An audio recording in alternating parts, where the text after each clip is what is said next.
Hello, sweet friends, and welcome to my afternoon coffee. I hope you all are well and ready for a bunch of Christmas cards. I know I am. So I saw this die set of a Christmas tree from Timholtz and sizzix Christmas release, and I knew right away how I wanted to use this set in my Christmas cards.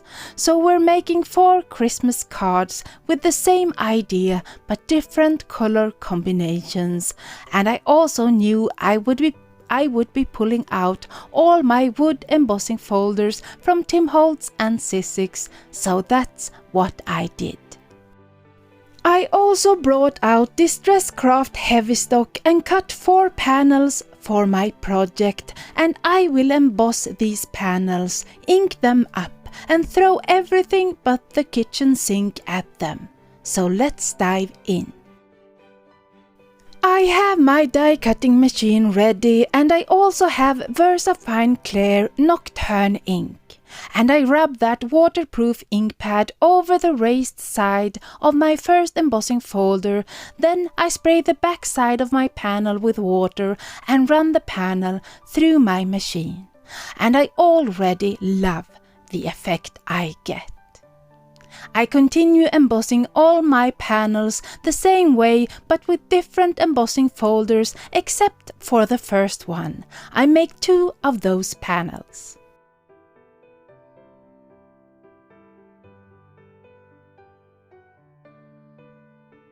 So here are all my panel, and it's time to ink them up, starting with this 3-ring panel, and for this one and the panel from the lumber embossing folder I am using warm brown in Vintage Photo and blend it in from the edges and lightly over the rest of the panel. Then I switch to ground espresso and blend that darker brown in from the edges but not over the whole panel. I make little droplets of water with my distress sprayer and lift some of the ink with a paper towel before I finish this panel off with black ink around the edges. Then I do the same process with the wood plank lumber panel.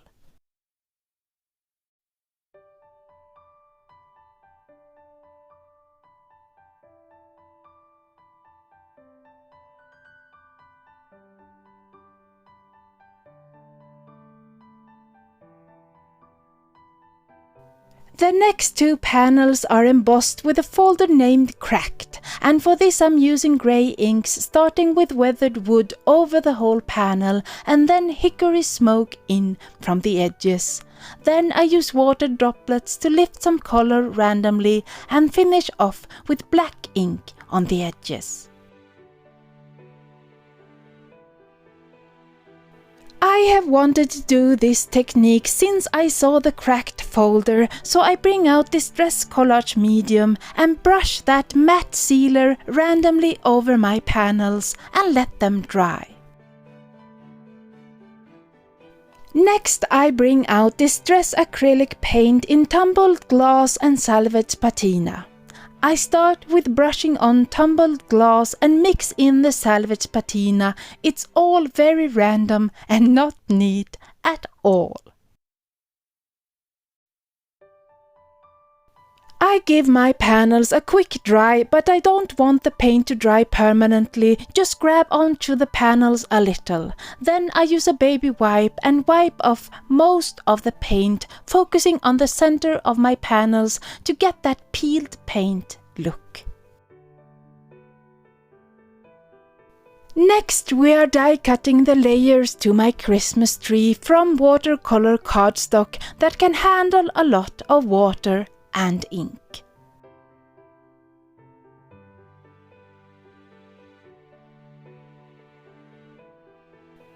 I die cut the pieces for 4 trees, and now it's time to give them color through ink smooshing. I will mix distress inks, oxide inks and mica stains for some shimmer, and I will color 2 trees in yellow greens and 2 in blue greens. I smoosh several ink pads onto my surface and dip my 3 layers into the ink. After a quick dry, I smoosh darker inks on my surface and dip my layers into that ink. And finally, after a quick dry, I spray a little from the mica stains onto my surface, and as a final layer of color, I smoosh my trees into the shimmering mica stains. Later I figure out that I won't fit the whole tree on my panels, so I will only use the last 4 layers and leave the 2 biggest layers for another day.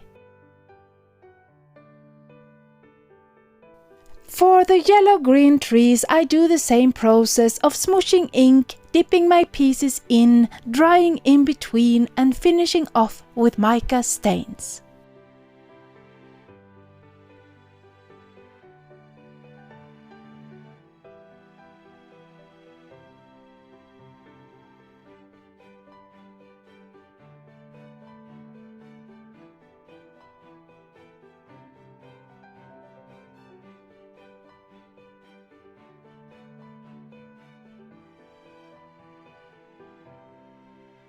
In the Christmas tree die set there is also dies to cut out ornaments, so I bring out red mica stains and spray on scrap pieces of cardstock so I can get red ornaments.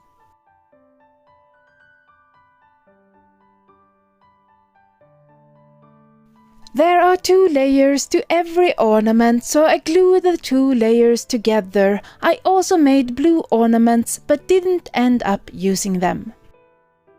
Next, I'm gluing together the layers for my Christmas tree, and having the packaging picture as a guide helps a lot. It isn't hard at all.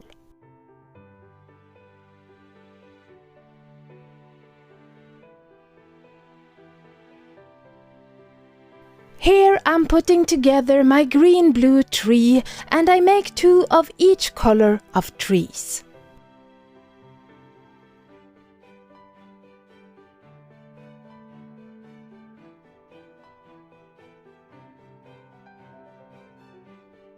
So this is the original idea I had. I have a card base, my wood panel and my die cut tree. I turn the wood panel over and place my tree centered on the back side. Then I trace the tree with a pencil, and then I cut out the tree shape from the wood panel with scissors.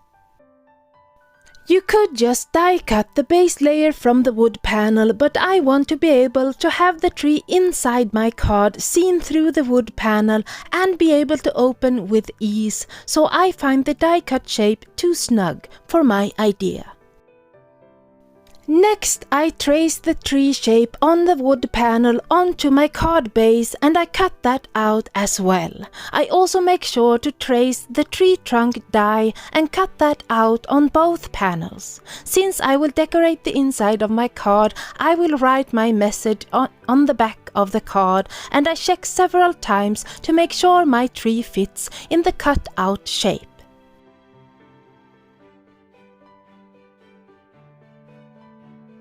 Now let's step up my wood panels. I have embossing powder in silver, gold, white and first frost. I also shop my stash and find snowflakes and music note stamps that will fit on my wood panels. I place the music note stamps on my first panel and stamp in Versamark embossing ink, cover with silver embossing powder before I melt the powder with my heat tool.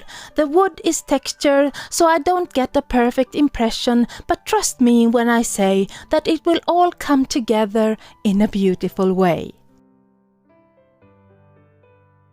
I stamp those music notes on all my panels, but on the brown panels I choose to use gold embossing powder instead of silver.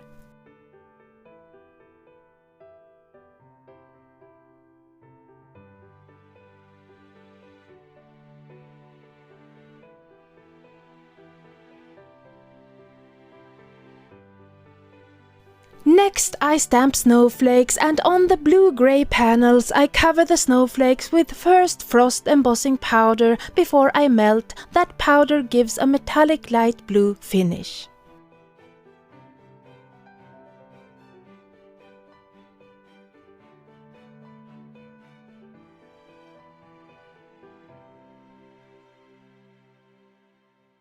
On On the brown panels, I use a different cluster of snowflakes and heat emboss them in white. I don't get a perfect impression of snowflakes, and there are speckles of embossing powder around my snowflakes, and let me assure you that I could not care less.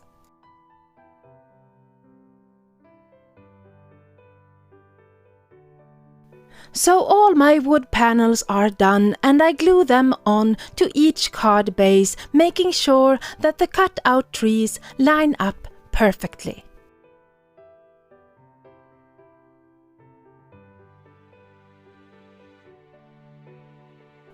I want a floor for my trees, and for the brown cards I have wood planks left over for that, but for the blue-grey cards I use the lumber embossing folder, emboss a grey panel and ink blend salvage patina oxide ink and then weathered wood oxide ink over the panel.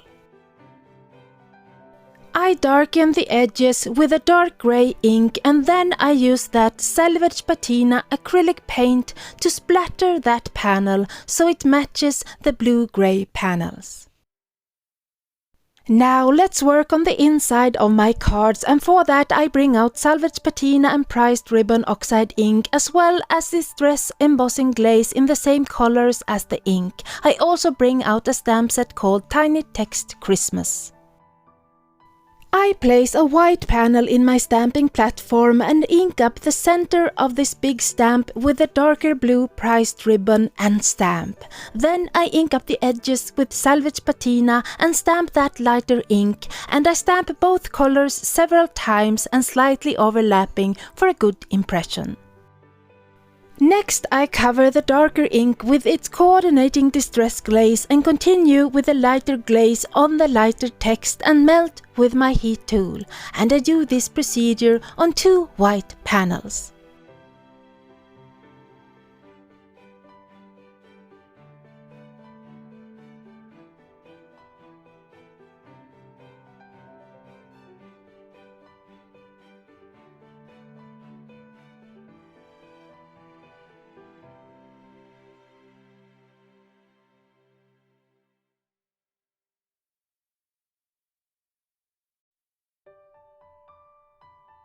Now, since the text is embossed, it will resist any ink I add to my panels, so I blend salvage patina over the darker text in the center and priced ribbon around the edges over the lighter text. And when I wipe off the ink sitting on my resisting text, you can see that the letters show up in a beautiful way.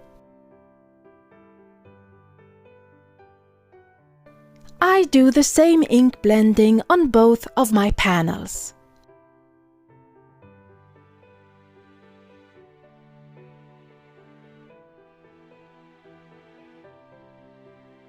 I bring out a water sprayer with perfect pearls powder mixed in for that shimmer. I add big water droplets on my panels and pick up color with my rag and get these bleached shimmering splashes of water.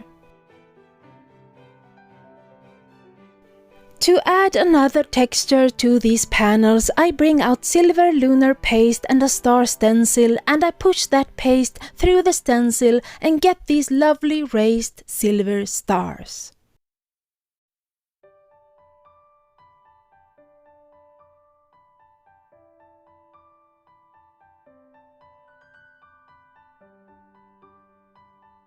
For the brown wooden cards, I choose to make panels from Dilution's cardstock that has a vintage yellow tone. I also bring out a poinsettia stencil and 2 red distress inks in barn door and aged mahogany.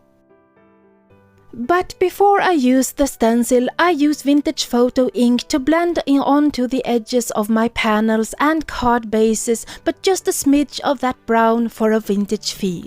Then I bring out perfect pearl powder in gold, add water and make little gold splatters all over each panel.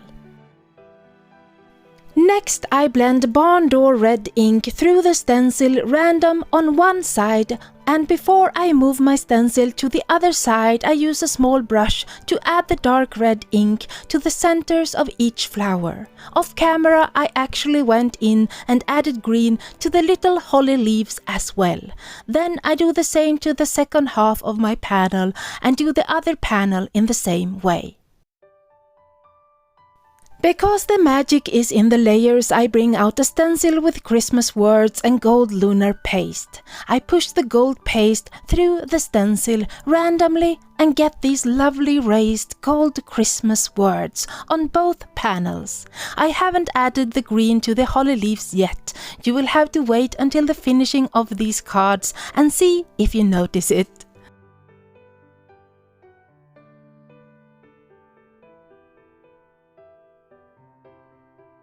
For the blue-gray cards, I have my inside panels, and I also cut 2 panels from light blue cardstock and cut out that tree again.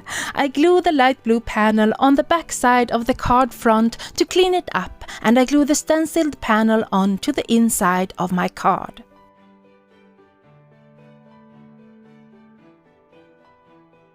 For the brown cards, I chose craft cardstock for the back side of the card front and glue it in place before I glue down my inside panels, and here you can see those green holly leaves from the stenciling.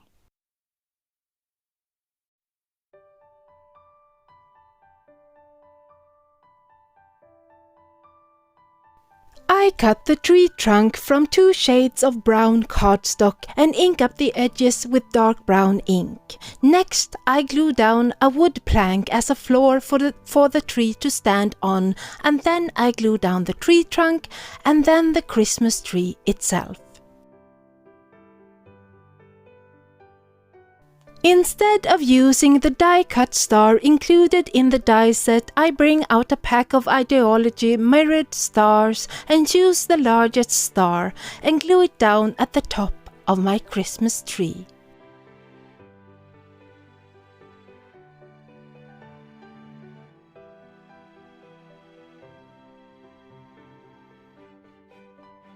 For the blue cards, I glue down a strip of that greyish-blue panel we did a moment ago as a floor for the tree. Then I proceed to glue down the tree trunk, the tree itself, and the mirrored star at the top.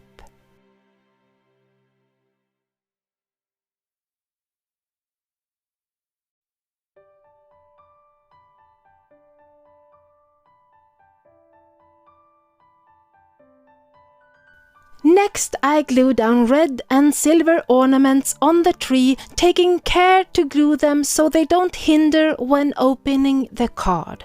Then I open the card and glue a few extra ornaments directly on to the inside panel where they won't be in the way when opening and closing the card.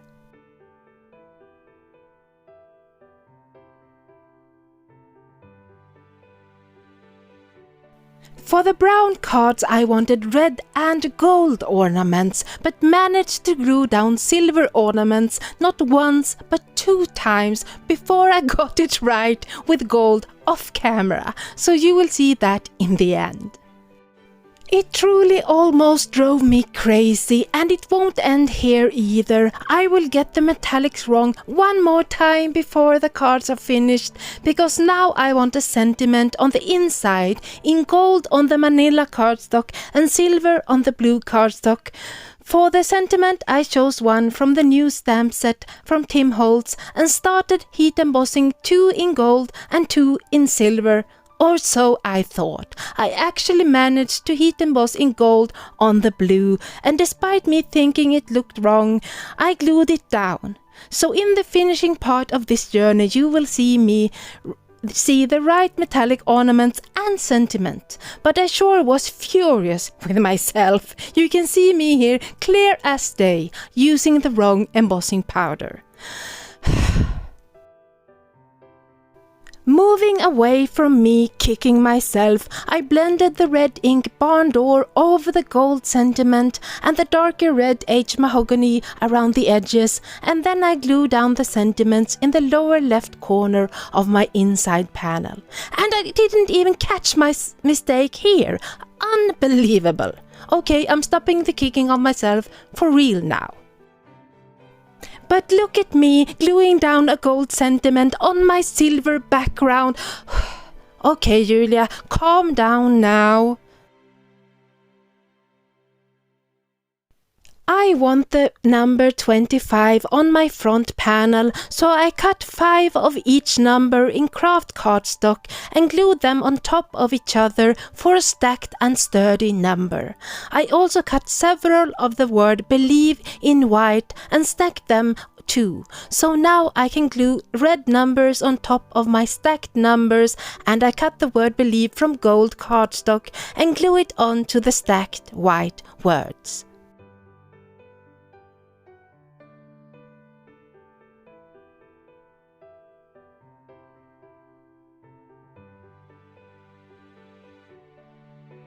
I glue the red numbers 2 and 5 in the lower left corner of my card front and nestle in the word believe over the numbers.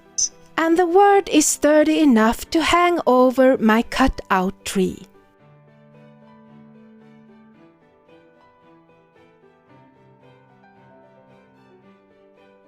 Next, I cut many of the same numbers from white cardstock and stack them on top of each other.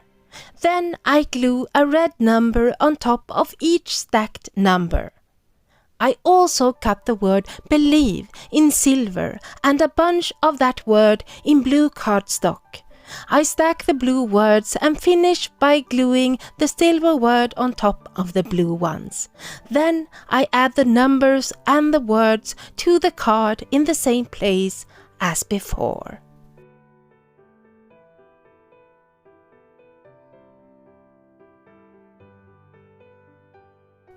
The last detail I add to these cards is the dot over the I in believe. I choose the smallest of the mirrored stars and glue that shimmering little star over the I in believe on all 4 cards. And now, despite me losing my handle on metallics, these timholtz and sizzix mixed media Christmas cards are finished. Thank you so much for following me through this process. I hope you had a laugh at my silly and persistent mistakes, and that you will pop by soon for more crafty videos. Until the next time, happy Christmas crafting.